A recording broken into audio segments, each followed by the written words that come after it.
This is the third time in one day. I guess I'm getting it out of my system, or just getting started, or just slowing down. I don't know. Uh, we've talked about my mom. Let's talk about my dad. My dad is always right. If you're gonna talk to him, you just might as well go on knowing that you can put stock in pretty much anything he says. Even if he's wrong, he's got good reasons. He's always right about stuff. And it's aggravating to have a father like that. I'm sure a lot of people can say the same. Like, is your dad always right? Yes? No? Well, let me know. Like and subscribe and comment. But the problem that I run into with my dad is he thinks I'm not macho enough. It's like I'm not it's not that I'm not masculine, because I'm pretty masculine. It's just I'm not interested in the same situation. Like him and my brother will watch somebody screwing in a lug nut all day long, be entertained. They'll be completely entertained by the fact that someone is screwing in a lug nut, and if they're doing it right, then just as entertaining as if they're screwing in the lug nut wrong. I, on the other hand, like listening about stories about hobbits and elves and all the spooky, scary stuff that the little hobbits run into. Okay, so that's the difference between us as men. Now, my sister, she likes everything I like. She's just as geeky as me, but she takes it to like a slightly, different areas. She'll sit back there and read Wheel of Time and other fantasy series, and I've actually gotten a few recommendations from her for good series over the years. Some of my books she doesn't really care for. The one Assassin and the Fool by Robin Hobb. She writes these Assassin's Apprentice and the Fool books, and they're the Elderlings, I think is the term, series. All about the Duchy of Buckland or something like that. I haven't read them in a few years, forgive me. But she didn't like that book, but hey, tastes differ.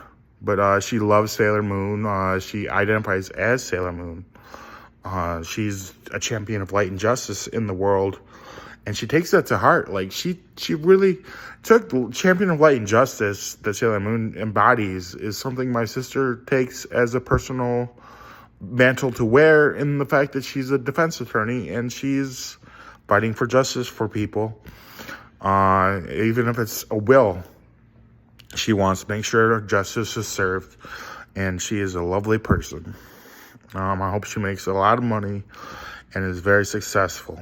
And that reminds me of something I can do or talk about in this vlog, the third one.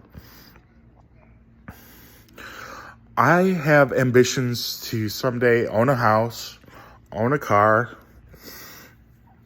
learn all my lessons, and be self-sufficient. Now, this would be the biggest surprise to my family if anything I could accomplish.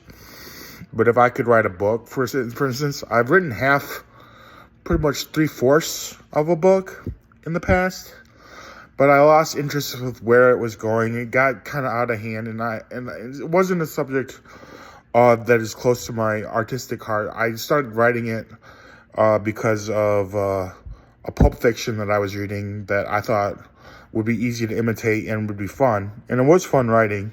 But I learned a lot. I learned what I needed to learn, and now I'm ready to move on to projects closer to my heart. And I don't have the energy to finish it, especially without I was making scenes from the book I was trying to get them through Midjourney, which is an AI program. So I could have like a picture for every chapter, three pictures per chapter, something like that. I think I had like 50 some chapters with pictures in it. But it was quite the book, quite the project. It took me about 2 months to do. And that was last year around springtime. And I would like to get to writing again. I would like to publish a book.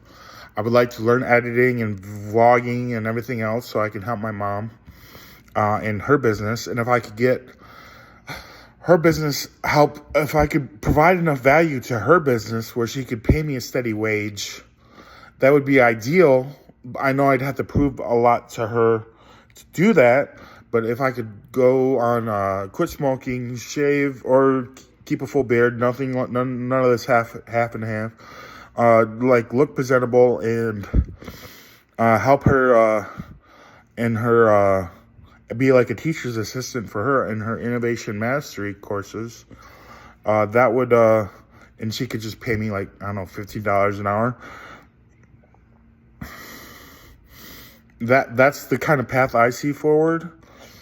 Because, and I know it's nepotism, but it's something that other people in my family have always used to get into the world of business or finance or computing. And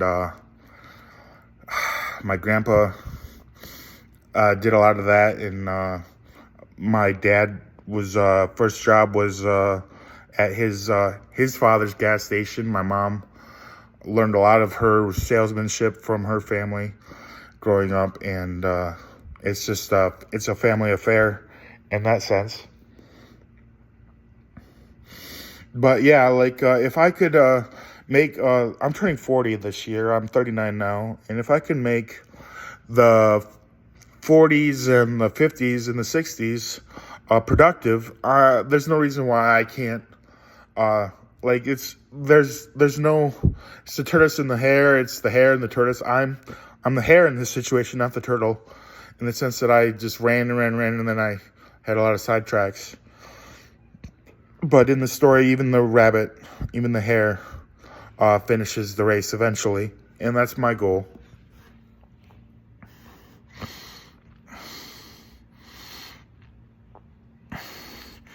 I'm having a lot of fun talking to myself here. I find telling my story to a camera and getting a few views, even it doesn't have to be hundreds and thousands and million views. Even like 2 or 3 views is good for me to know that somebody out there took the time to at least listen to, I don't know, 30 seconds of me talking to make it a view. I don't know what goes into the algorithm, but coming up on 8 minutes and 20 seconds, I'm going to try to talk for 10. Should I try to talk for 10? Fill it out a little bit. Like, what would I do? I'd get a dog, get a cat, maybe adopt some kids, like my priest said I could. My priest said, even if you're too old, even if the woman you find is too old for marriage, because I'm getting into 40s now, and women my age are kind of older, you can't have kids. You can always adopt. And so, if I lose weight with the weight loss program, quit smoking, and then buy nicer clothes when I'm thin, get a haircut picked out that matches my thinning haircut, and I do go to Toastmasters where I learn how to speak, and that's where I learned how to speak without all the filler, except for that. But you do the ums and ahs. I'm trying to watch myself, you know. So that's about it. Thank you, and like and subscribe.